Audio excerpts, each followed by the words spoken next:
Hi, my name is Brian Victor, and I'm a researcher here at the University of Michigan School of Social Work. And I work fairly closely with Brian Perrin and Andy Grogan-Kaler, who are the lead instructors for the course. In this module, I'm going to talk about how to take the research that you've identified and evaluated and integrate it into a broader framework of evidence-based practice. So in this module, I'm going to first define what evidence-based practice is, primarily using a US-based context, but a definition that certainly is used internationally. I'll talk about the role of practice experience within that overall framework, thinking about the ethical dimensions that might be present in each country around the code of ethics that are set there, and then considering the cultural context in which social work practice is taking place. And finally, the module will end with some examples from practitioners in the field who are going to talk about how they've worked to identify research and integrate it into their practice within this evidence-based framework. So to start, I just want to provide this definition that gives a framework for what evidence-based practice is. And that is a process in which the practitioner combines well-researched interventions with clinical experience, ethics, client preferences, and culture to guide and inform the delivery of treatment and services. So the idea is that evidence-based practice is not simply locating research and then applying it. It's locating research and then considering how to apply it within the broader framework of experience, ethics, and cultural context for the clients you're working with. So let's start with practice experience. One of the first sources of knowledge you might draw on is your own collective experience in the field. You are an authority on what has worked well with clients in the past, and so drawing on that to appraise whether or not research would be useful in integrating is one of the first places to start when taking into consideration practice experience.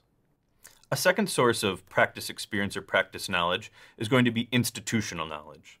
So oftentimes, social workers are embedded in agencies or working in tandem with other social workers.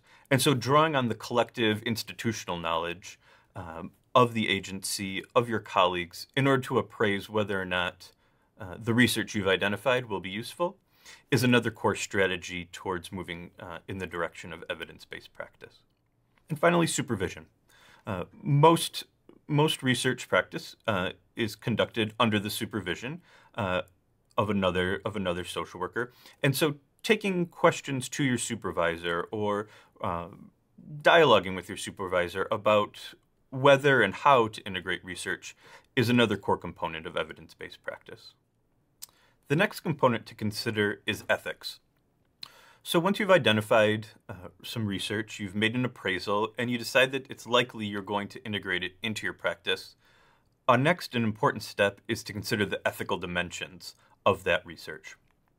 And we draw the ethics from a given country's national code of ethics, which sets out a set of values and principles for social workers to consider in the conduct of their practice.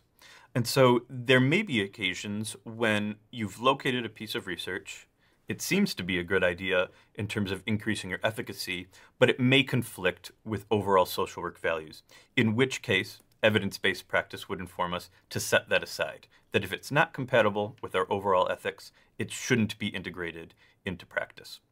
The other component is ethical standards, and these are more clear directives for the type of practice that social workers should be engaged in.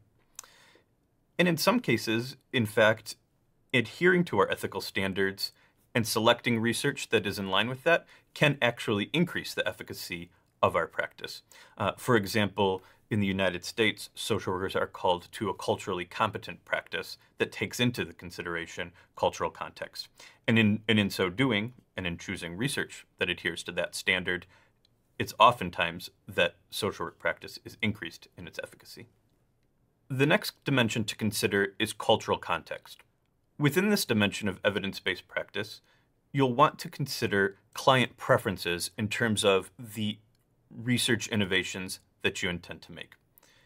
It may be that there's a strong evidence base for a given intervention or a given program, But if clients aren't amenable to that program, or if it doesn't adhere to the community norms in which clients are living and operating, then the likelihood of the research being adopted or integrated or achieving its intended efficacy is likely to be diminished. It's also part of a broader ethical framework of ensuring that our practice is responsive to both the needs and the preferences of our clients. And the last point related to cultural context is around the concepts of generalizability and transferability, which were mentioned in previous modules related to measurement. The idea here is it's important to consider whether or not the research was conducted with a sample that is representative of the clients with which you're working. It may be that you need to be creative in thinking about transferability or generalizability, but ultimately, the ideal would be to find research in which the sample is representative and connected to the clients that you're serving.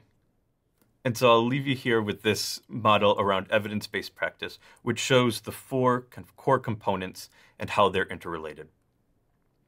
Up next, we'll have two videos with practitioners in the field explaining how they've worked to identify research and integrate it in terms of their own practice experience, the social work code of ethics, and the cultural context in which they're working.